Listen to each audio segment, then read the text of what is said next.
vamos resolver as questões 1, 2, 3 e 4 do grupo 4 do exame 2020 da primeira fase.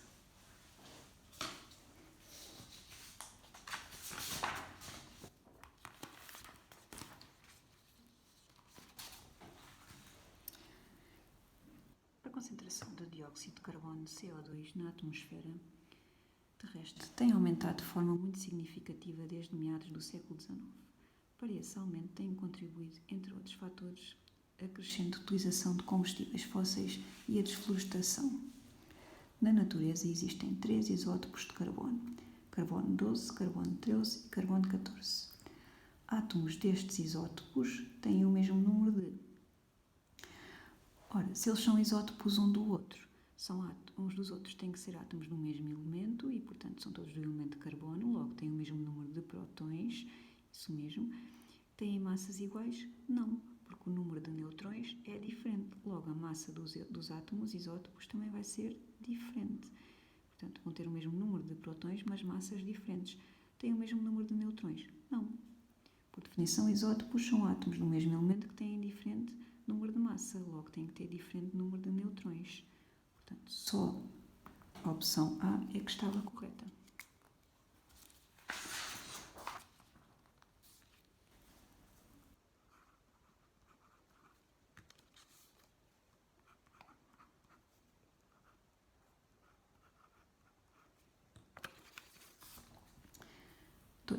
Compare o átomo de oxigênio com o átomo de carbono, ambos no estado fundamental. Os eletrões de valência do átomo de oxigênio são, em média, mais ou menos atraídos pelo núcleo, tendo este átomo maior ou menor raio atómico. Ora, então vamos lá comparar o oxigênio e o carbono. Vamos fazer a distribuição eletrónica dos dois. Vamos à tabela periódica, descobrimos o número atómico dos átomos, que é igual ao número de eletrões. O carbono tem número atómico 6, o oxigênio tem número atómico 8. Sua distribuição eletrónica para o carbono seria 1s2, 2s2, 2p2 e para o oxigênio 1s2, 2s2, 2p4. Podemos ver que os eletrões de valência, tanto do carbono como do oxigênio, situam-se no mesmo nível de energia, no nível N igual a 2. Mas o núcleo do átomo de oxigênio tem maior carga nuclear, tem mais prótons do que o núcleo do átomo de carbono. Logo, estes eletrões de valência do átomo de oxigênio estão mais fortemente atraídos para o seu núcleo, porque a carga nuclear do átomo de oxigênio é maior, estando os eletrões de valência do carbono e do oxigênio no mesmo nível de energia. Portanto, os eletrões de valência do átomo de oxigênio são, em média, mais atraídos pelo núcleo, e se os eletrões de valência estão mais atraídos pelo núcleo, a nuvem eletrónica vai estar mais contraída e, portanto, o raio atómico do oxigênio vai ser menor que o raio atómico do carbono. São, em média, mais atraídos pelo núcleo, tendo este átomo menor raio atómico. Tinha que ser a C.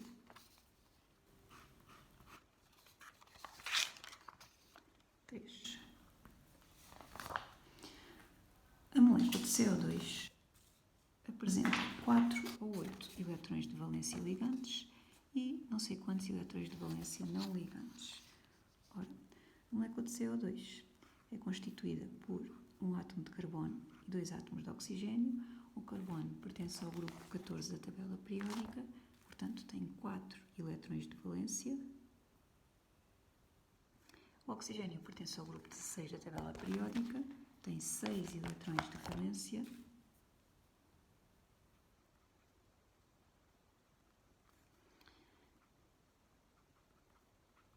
E, portanto, para obedecer à regra do octeto, vamos ver que à volta do átomo central, que é o carbono, todos os eletrões participam numa ligação, o que faz com que esta molécula tenha uma geometria linear.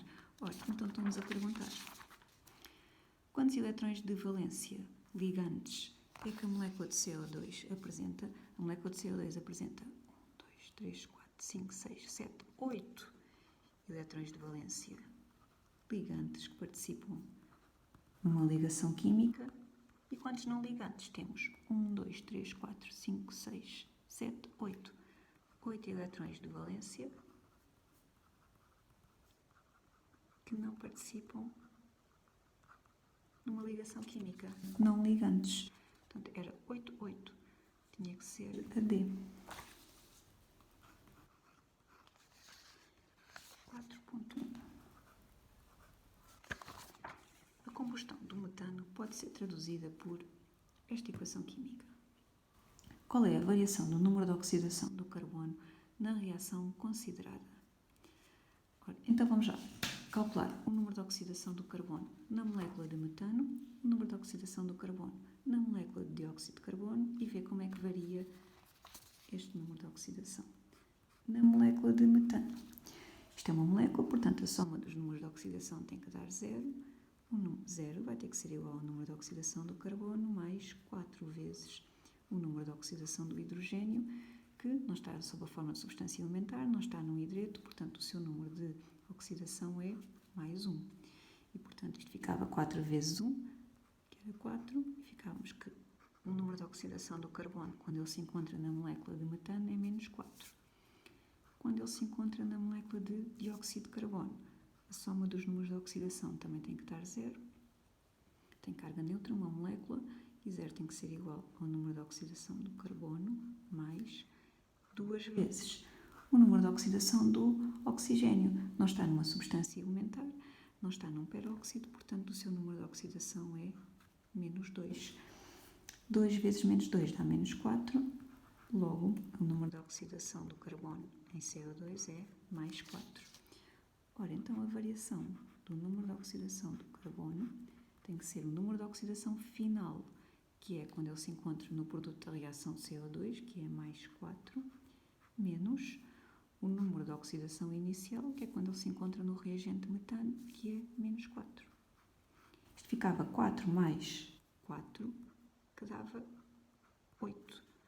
O número de oxidação do carbono aumenta 8. Portanto, a variação do número de oxidação é mais 8. Tinha que ser a opção A.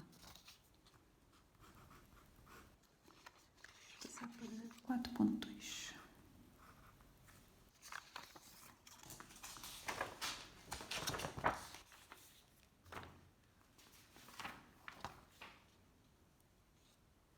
Em muitas reações de combustão que ocorrem em sistemas reais, o combustível não reage completamente, mesmo existindo O2 em excesso. Considere que numa reação de combustão de metano, por cada mol de metano, 0,016 mol não reagiram, apesar de existir um excesso de 5% de O2. Admita que, além da reação considerada, não ocorrem outras reações. Determine por cada mol de metano a quantidade de O2 que não reagiu. Ora, então vamos lá ver. Queremos saber qual é a quantidade de O2 que não reage por cada mol de metano.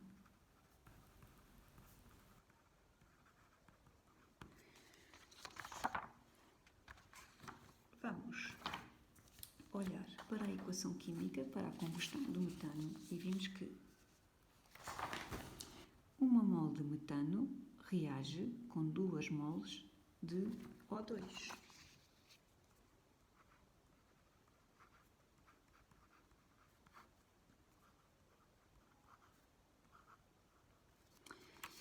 Dizemos que o O2 nesta reação está 5% em excesso. Ora, então significa que 2 mols de O2 representa o nosso 100%, logo vamos ter X mols de O2, vai representar 5%, portanto fazemos 2 vezes 0,05, que vai dar 5% da quantidade de 2, que dá 0,1 mol. Isto é 5% do nosso total. Como o oxigênio está a 5% em excesso, significa que a quantidade total, Já tendo em consideração os 5% em excesso do O2, vai ter que ser 2 mais um excesso de 5%, 0,10 mol. Portanto, vamos ter 2,10 mol de O2 no total, a reagir com 1 mol de metano. Mas desta 1 mol de metano também não reage completamente com o oxigênio. Portanto, de 1 mol de metano só reage 1 menos 0,016 mol, porque dizem que por cada mol de metano 0,016 mol não reagiram. Então, a quantidade de metano que reage com o O2 vai ter que ser a quantidade total, que é 1 mol, menos a quantidade que não reagiu.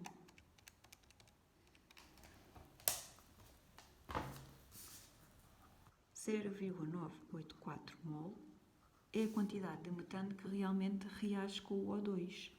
Então, se 1 mol de metano reage completamente com 2 mols de O2, 0,984 mol de metano vai reagir X mol da nossa amostra total de metano, que é 2,10. E, portanto, a quantidade que é gasta daquela amostra total de O2 é 0,984 vezes 2. Dá 1,968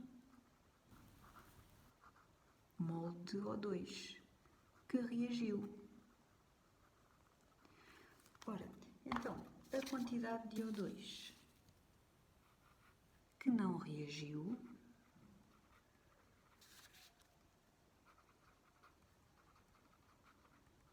tem que ser igual à quantidade total, tendo em conta o 5% em excesso, que é 2,10 mol,